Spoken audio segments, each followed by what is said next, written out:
Y queremos conversar acerca de lo que está ocurriendo en esa zona. Le queremos agradecer tremendamente a Paulina Astroza, académica de la Universidad de Concepción, amiga de nuestro canal, quien está de vacaciones, quien hace rato no daba entrevistas para medios, pero hoy la tenemos para poder conocer más sobre este tema. ¿Cómo te va, Paulina? Gusto saludarte.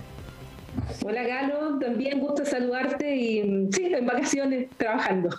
Claro que sí, bueno, estos temas no paran, las noticias no paran y esta problemática que se está viviendo en ese lado del mundo puede tener consecuencias para todo el planeta porque cuando están involucrados las grandes potencias, ¿cierto? De una u otra manera afecta. ¿Cuál es la importancia de Ucrania y por qué el interés ruso y por qué también el interés de los Estados Unidos? Vamos entendiendo un poquito este conflicto que ya lleva varios años. Mira, para que la gente entienda de lo que está pasando en Europa, es cosa de ver el mapa.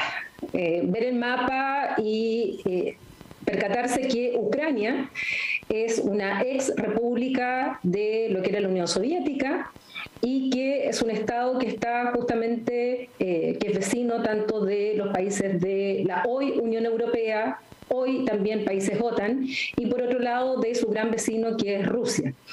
Además tiene mucha importancia por el tema del gas, el tema del petróleo. Es una de las vías por las cuales Rusia también provee de gas natural y petróleo a los países de Europa, principalmente Alemania, pero no solamente, también Italia, Austria, a otros, donde además se estaba construyendo un gasoducto que conecta directamente a Rusia con Alemania, pero sin pasar justamente por Ucrania debido a lo que ha pasado con la situación de Crimea el año 2014 y en adelante.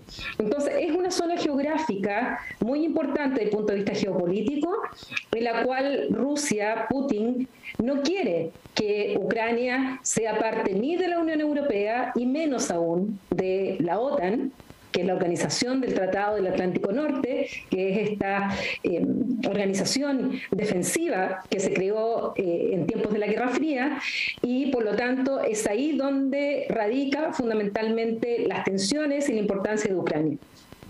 Paulina, el viceministro de Relaciones Exteriores de Rusia ha dicho que acá hay similitudes con la crisis de los misiles cubanos, ¿cierto?, del año 62, lo que para muchos es considerado como el confrontamiento más peligroso para la humanidad. ¿Compartes tú aquello? ¿Hay similitudes entre lo que estamos viviendo ahora y lo que se vivió ya hace más de 5 décadas? No, yo creo que la situación es distinta, el escenario es distinto. Pese a eso, también Rusia ha dicho que sería capaz, si es que esta escalada, esta tensión aumenta con Estados Unidos y con Occidente, de poner de nuevo armas en Cuba, e incluso nombró a Venezuela. Eso te acercaría un poco más a la situación de la crisis de los misiles, pero lo que hay aquí se están mostrando los dientes hace rato Putin con la OTAN, con Estados Unidos fundamentalmente. Hay un avance por parte de Putin, lo que ha hecho el último tiempo, que ya venía haciendo, y por algo también finalmente se anexa Crimea el año 2014, lo que hace ahora es aumentar la tensión con este reforzamiento militar en las fronteras con Ucrania, sobre todo en una zona muy conflictiva que es el Donbass, que donde existen todavía... Donbass es una parte de Ucrania, en la cual todavía hay un conflicto entre los prorrusos y los pro-europeos o pro-Ucrania actual, y en la cual han ido reaccionando las fuerzas de la OTAN principalmente, reforzando aquellos países que se sienten más vulnerables, por ejemplo en Estonia, Letonia, Lituania, Bulgaria, Rumania, que es donde se está aumentando la dotación de personal militar. Pero yo creo que no estamos en una situación como la crisis de los misiles, el escenario es bastante distinto, Rusia no es la Unión Soviética, veo muy difícil que, en el caso de la crisis de los misiles, el riesgo era que la Unión Soviética atacara directamente a Estados Unidos. Aquí no estamos en esa situación, se trataría...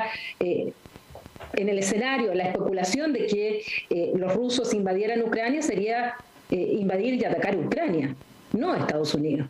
Y Estados Unidos y la OTAN, en el caso de Ucrania, no es parte de la OTAN, por lo tanto no es parte de este artículo 5, el famoso Tratado del Atlántico Norte, donde hace que los estados vayan en defensa de otro militarmente. No va a ser así, ya lo ha dicho tanto los países de la Unión Europea como de la propia OTAN, que ellos van a solamente a reforzar las sanciones económicas y de todo tipo en contra de Rusia, pero no una intervención militar. Yo no veo soldados estadounidenses entrando a Ucrania a defender territorio ucraniano y enfrentarse a tropas rusas. Yo no veo ese escenario, la verdad. Claro. Sin embargo, Paulina, esto podría traer consecuencias importantes. Se habla de 50.000 víctimas ante una eventual invasión a Ucrania. Se habla incluso de 5 millones de refugiados que irían a distintos países, ¿cierto?, a raíz de lo que podría ocurrir. Coméntame un poco la importancia que van a tener otros países como por ejemplo Francia, con este viaje de Emmanuel Macron, ¿cierto?, para tratar de mediar, y también Alemania, quienes ya en su momento han intervenido y han llevado acuerdos por la paz, ¿cierto?, a los involucrados. Sí, lo que pasa es que este conflicto, como tú decías, se arrastra desde hace muchísimos años, cuando ocurrió lo del Euromaidán, cuando ocurre también lo que fue la anexión de Crimea por parte de la Federación Rusa, y vienen los llamados acuerdos de Minsk. Acuerdos de Minsk en los cuales no participó Estados Unidos, participaron los países de Europa, y Alemania estaba como uno de los garantes de estos acuerdos, y por eso que se celebró Minsk I y Minsk II, en los cuales también participó Rusia. Por lo tanto, había un acuerdo ahí con la participación europea. Lo que está pasando ahora es que, sobre todo Europa, está sintiendo que lo están dejando de lado como Unión Europea, como países de la Unión Europea, porque quienes están entrando en las negociaciones y quienes han estado, digamos, las tensiones también, ha sido directamente la OTAN, Estados Unidos y Rusia. El presidente Biden ha tenido una estrategia que es la de demostrarle al mundo de manera muy transparente cuáles son los riesgos y cómo se han ido moviendo las tropas de los rusos, y alertando, incluso hablando de riesgo inminente, cosa que después regularon con esa expresión, de una invasión rusa. Entonces está diciendo, estos son los escenarios, esto puede pasar, están grabando un video falso para provocar a que los rusos intervengan en Ucrania, y por lo tanto hay un conflicto entre rusos y ucranianos. Todo eso lo ha hecho el presidente Biden como parte de una estrategia que algunos dicen que es una buena estrategia porque es una forma de transparentar lo que está ocurriendo. Putin dice no, es mentira lo que se está señalando. Entonces, si no pasa nada, Putin puede decir, ¿vieron? No ha pasado nada. Estos son todas exageraciones por parte de Occidente. Si no pasa nada, Biden puede decir, vieron, esto no ha pasado porque nosotros lo dijimos y hemos reforzado la disuasión en este sector. Entonces, ha sido una estrategia que han utilizado ambas partes, y lo que ha tratado de hacer Francia, fundamentalmente Emmanuel Macron, y Alemania ahora, porque su canciller, que hace pocos meses que está liderando y ha sucedido a Angela Merkel y se encuentra en la Casa Blanca, es tratar de bajar las tensiones, porque los más afectados obviamente serían los europeos. Y cuando hablo de europeos estoy incluyendo Ucrania, que queda en Europa. Y todo lo que serían los refugiados, los flujos de refugiados, obviamente eso tendría un impacto directo en Europa, no en Estados Unidos.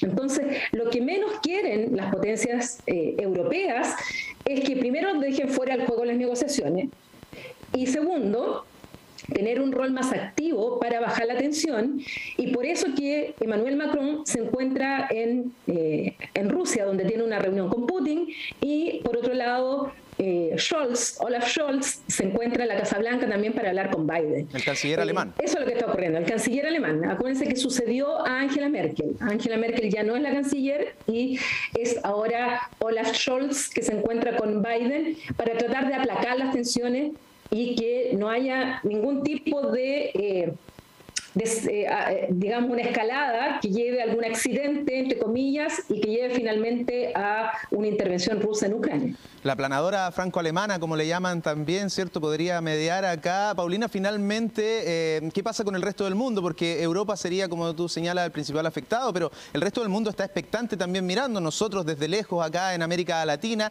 China no es un mero espectador, ya le entregó apoyo diplomático a Rusia. ¿Cuáles serían o cuáles podrían ser las consecuencias para nuestro país, para este lado del mundo también? Bueno, esto causa problemas inmediatamente en las bolsas, problemas económicos. Ya hay una crisis energética por el tema del precio de la energía en general, de la luz, el gas, el petróleo. Obviamente esto también va a afectar y está afectando, porque como te decía, sobre todo para europeos, el flujo del gas natural, Alemania importa casi el 90% de su gas natural y más del 55% es de Rusia y lo hace a través justamente de Ucrania. Entonces, eso tiene importancia porque eso significa inmediatamente una inflación que va a afectar a los países europeos en primer lugar, pero también tiene efectos colaterales en todo el mundo. Recuerda que estamos absolutamente interconectados. Lo que pasa en un lugar y tan importante como Europa y tensiones con Estados Unidos nos afectan inmediatamente a nosotros en cosas tan básicas como el alza del petróleo, el alza del gas, y eso llega hasta el alza del precio del pan. Y nosotros ya estamos viviendo una situación bastante compleja con la inflación, en un año complejo. Entonces, este tipo de situaciones aumentan los factores externos que a todos los países del mundo, pero en particular a Chile, le van a afectar este año en tiempos en que todavía no abandonamos la pandemia. Muy bien, Paulina Astroza, abogada, especialista en temas internacionales, en derecho internacional. Te queremos agradecer tu tiempo en estas vacaciones, mes de febrero, donde la mayoría descansa, pero evidentemente un tema importante y por supuesto hablarlo acá en el canal de la Universidad de Concepción siempre es necesario. Que estés bien, Paulina, gusto de verte y muchas gracias por la entrevista. Gracias, Galo, que estén muy